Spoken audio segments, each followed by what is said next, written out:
Hi good morning. Welcome to my channel. நம்ம சேனலை first time பார்க்குறவங்களா இருந்தால் சப்ஸ்கிரைப் பண்ணிவிட்டு பாருங்கள். இன்றைக்கி சுண்டைக்காய் பற்றி தான் பார்க்க போகிறோம். இது எங்கள் வீட்டு பக்கத்தில் காலி இடத்துல முளைச்சி வந்த செடி.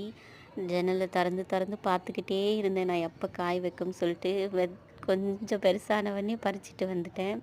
இதில் வத்த குழம்பு, புளிக்குழம்பு, காரக்குழம்பு, துவையல்னு எப்படி சமைச்சு சாப்பிட்டாலும் அவ்வளோ டேஸ்ட்டாக இருக்கும். இதை வாரத்துக்கு 2 முறை கண்டிப்பாக எடுத்துக்கோங்க. இதுவரையும் வளர்க்கலன்னா கண்டிப்பாக ஒரு செடி வச்சு வளர்த்து சாப்பிடுங்க. சின்ன குழந்தைங்களுக்கு முக்கியமாக கொடுங்க. பிரண்டையில் எவ்வளோ சத்துக்கள் இருக்கோ அதே மாதிரி சுண்டைக்காயில் நிறைய சத்துக்கள் இருக்குது. இதில் புரதம், கால்சியம், இரும்பு சத்து நிறைய இருக்குது. இதை ரெகுலராக எடுத்துக்கும்போது நம்ம கண் பார்வை சம்மந்தமான பிரச்சனையை போக்குது, குடல் புழுக்களை அழிக்குது, வயிறு சம்மந்தமான எல்லா பிரச்சனையும் சரி பண்ணுது, நினைவாற்றலுக்கும் பயன்படுது.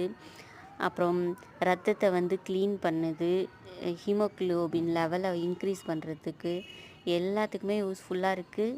இதில் கண்டிப்பாக இதை சாப்பிடுங்க. என்னோடய வீடியோ கண்டிப்பாக யூஸ்ஃபுல்லாக இருக்கும்னு நினைக்கிறேன். எனக்கு தெரிஞ்சதை ஷேர் பண்ணியிருக்கேன். பிடிச்சிருந்தா சப்ஸ்கிரைப் பண்ணிவிட்டு பாருங்கள். Thank you so much for watching. Happy gardening.